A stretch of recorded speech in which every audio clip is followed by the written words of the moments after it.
ఏపీని అతిపెద్ద ప్రకృతి వ్యవసాయ క్షేత్రంగా మార్చే కార్యక్రమానికి త్వరలో శ్రీకారం చుట్టాలని సీఎం చంద్రబాబు అధికారులకు సూచించారు.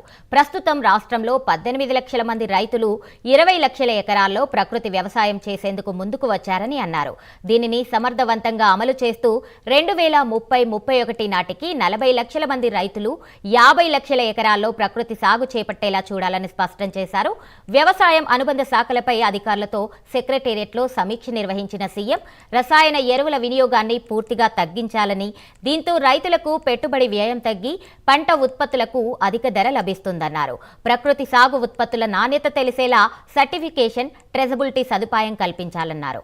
అలాగే వ్యవసాయ విద్యార్థులు ప్రకృతి సాగు చేయడం ద్వారా దానివల్ల వచ్చే ఫలితాలను స్వయంగా తెలుసుకునేలా చేయాలన్నారు.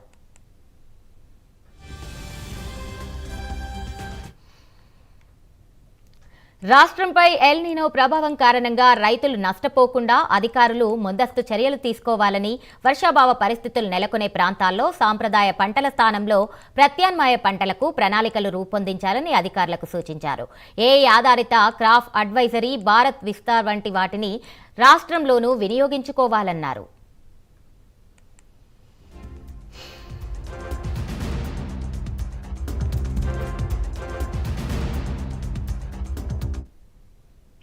ఏలూరు జిల్లాలో 500 ఎకరాల్లో కోకో సిటీ ఏర్పాటు చేయాలని అధికారులను సీఎం ఆదేశించారు.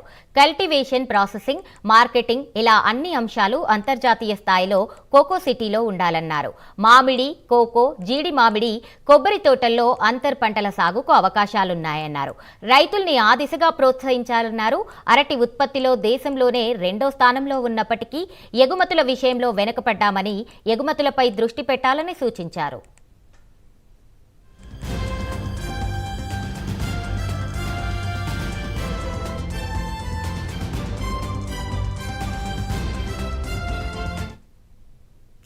కుప్పంలో ఫ్లవర్ ఫెస్టివల్ నిర్వహించినట్టే మన పంటలకు సంబంధించి వివిధ ప్రాంతాల్లో పలు ఫెస్టివల్స్ నిర్వహణకు ఆలోచన చేయాలని, దీంతో పర్యాటక రంగం అభివృద్ధి చెందుతుందన్నారు.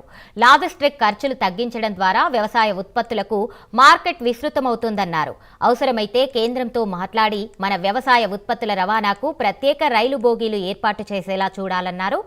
హార్టికల్చర్, ఆక్వాకు ఏపీ గమ్యస్థానంగా ఉందని, ఈ పంట శాటిలైట్ సమాచారం ద్వారా దిగుబడి అంచనా వేసి అందుకు అనుగుణంగా మార్కెటింగ్పై దృష్టి పెట్టాలన్నారు.